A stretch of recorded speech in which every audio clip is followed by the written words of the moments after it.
Sir, काही राजकीय प्रश्न आहेत.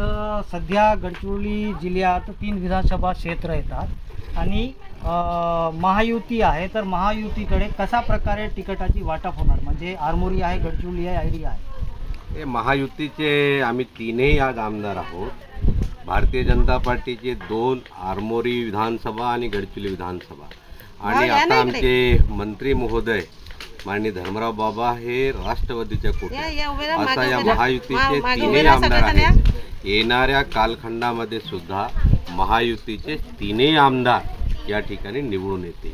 आणि माझ्या विधानसभेचा आपण प्रश्न विचारले, हे खरं आहे की या ठिकाणी 7 ते 10 उमेदवार माझ्या भारतीय जनता पार्टीकडे तिकीट मागणी केलेली आहे.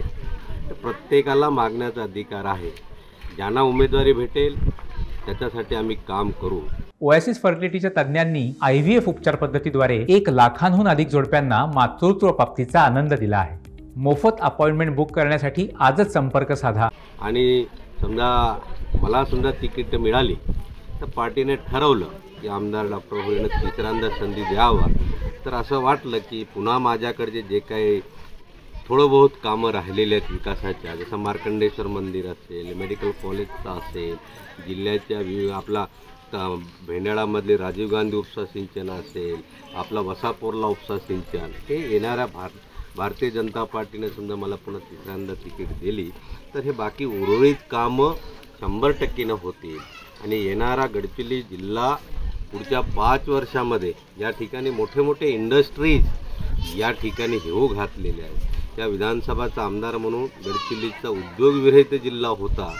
या उद्योगाची चालना, उद्योगाची माहिती या देशातलाच नाही तर या महाराष्ट्राचाच नाही तर देशभरातला कोणीही आमदार उद्योग क्रांती यात्रा गडचिरोली जिल्ह्यामध्ये उद्योग निर्माण व्हावा, उद्योगाची चालना, उद्योगाची माहिती व्हावी, 1 महिना उद्योग यात्रा काढली होती.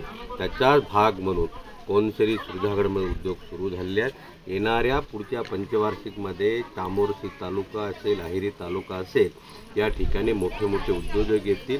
गडचिरोली जिल्हा हा मोठा उद्योगाचा चालना देण्यासाठी येईल आणि त्याच्यासाठीच म्हणून आपण प्रयत्न करत आहोत की माझ्या हातून चांगला गडचिरोली जिल्ह्याच्या विकासाच्या वाटेवर येण्यासाठी भारतीय जनता पार्टीने पुन्हा संधी दिली तर 100% मी त्याचं संधीचं सोनं करून ते.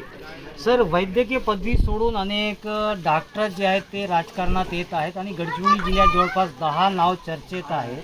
तर आरोग्य पदवी म्हणजे एक आरोग्य सेवा देणारी पद आहे आणि राजकीयमध्ये येण्यासाठी हे जवळपास 6 महिन्यापासून प्रयत्न करीत आहेत. काय म्हणाल?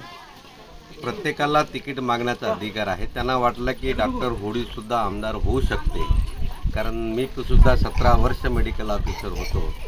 माझ्या सेवा करण्याचं आणि बाकी तिकीट मागण्याचं सेवा करण्याचं त्यांचा अलग व्ह्यू. आता बाकीचे डॉक्टर्स येत आहेत की डॉक्टरांकडे इथं आदिवासीचं रिझर्वेशन सीट्स आहेत, डॉक्टरसुद्धा आदिवासीचे बरेच लोक आहेत, त्याच्यामुळे तिकीट मागण्याचा सर्वांना अधिकार आहे.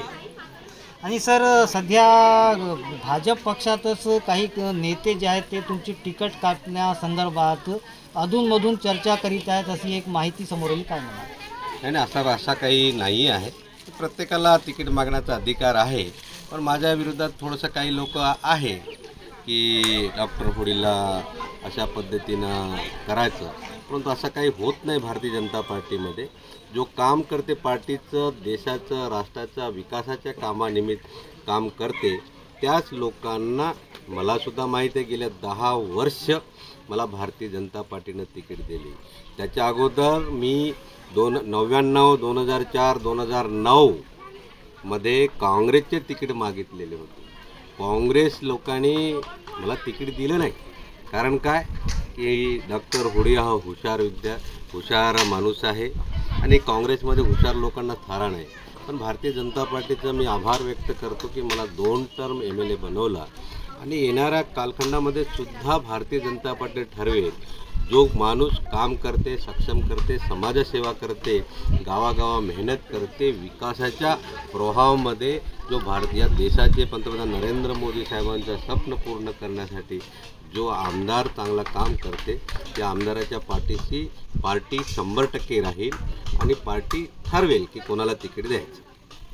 आपण बघू शकतो अनेक राजकीय प्रश्नांवर डॉक्टर होडी जे आहेत ते प्रतिक्रिया देत होते आणि सध्या गडचिरोली जिल्ह्यातील विधानसभा जे क्षेत्र आहेत या क्षेत्रात अनेक आमदार जे आहेत ते आपल्या निवडणुकीच्या कामाला लागले आहेत. कॅमेरामॅन जीवन कुमार सोबत मेमडी इरफान, TV9 गडचिरोली.